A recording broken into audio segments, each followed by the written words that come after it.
এই গণঅভ্যুত্থানের 2 মাস না পেরিয়ে আজকে কেন পাহাড়ে আজকে রক্ত ঝরবে? আমাদের চারজন ভাইকে হত্যা করা হয়েছে। সরকারের কোনো স্টেটমেন্ট তো দেখলাম না।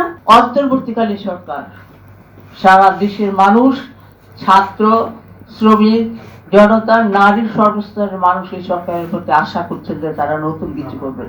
সেই সরকার আজকে সেই সরকার ক্ষমতাসীন হয়ে অন্তর্বর্তীকালীন সরকারের সময় আমাদের 4 পাহাড়ি ভাই খুন হয়, আর সরকারের দিক থেকে কোনো স্টেটমেন্ট নাই, সরকারের কোনো অবস্থান আমরা জানি না, এটা হতে পারে না।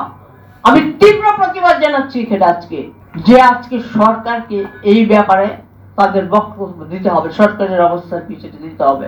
2 নম্বর কথা সাফ বলছি, যারা হত্যাকারী তদন্ত করুন, যারা হত্যাকারী তাদেরকে বিচার করতে হবে এবং তাদেরকে আইনের আওতায় এনে বিচার মানে দৃষ্টান্তমূলক বিচার করতে হবে, যে বিচারের মধ্য দিয়ে আর কোনো মানুষ আর কেউ যেন সাহস না পায় যে আজকে পাহাড়ের গায়ে হাত তুলে।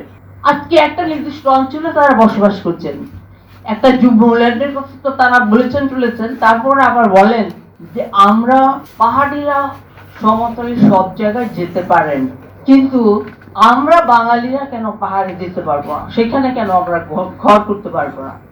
উদ্ভট সব কথাবার্তা। এখানে জ্যোতির্ময় আইনগত দিকগুলো সব আপনাদেরকে বলেছেন অনেক আগে থেকে, এবং সেখানে তাদের যে জমি ভূমি সেখানে যে তাদের অধিকারের কথা সে বিষয়গুলো বলেছেন। এগুলো আর আমি যাচ্ছি না, রাজনৈতিক সংগঠক হিসেবে আমি রাজনৈতিক বিষয়গুলিকে বেশি করে বলতে চাই। আজকের এই গোল টেবিল আলোচনায় আমি পুনরাবৃত্তি করছি 19 এবং 20 সেপ্টেম্বর যে হত্যাকাণ্ড হয়েছে তার দৃষ্টান্তমূলক বিচার আমরা চাই, এবং হত্যাকারী কারা তাদেরকে দিতে চাই।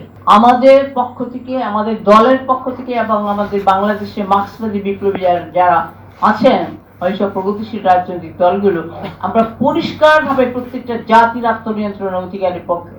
সাম্প্রদায়িক নিপীড়ন বললে পুরো চেহারাটা আমার ধারণা যে এটা হয়তো পরিষ্কার করে বোঝা যাবে না।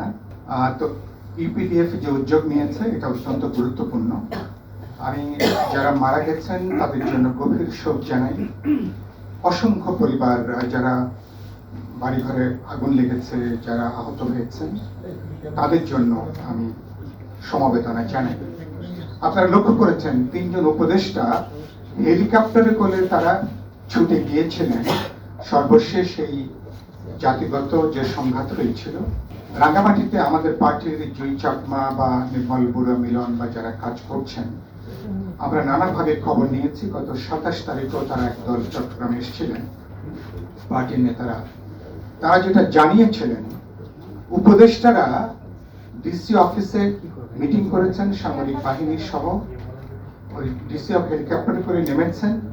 মিটিং সেরে ওনারা আবার খাওয়া দাওয়া করে ঢাকাতে ওনারা ফিরে এসছেন।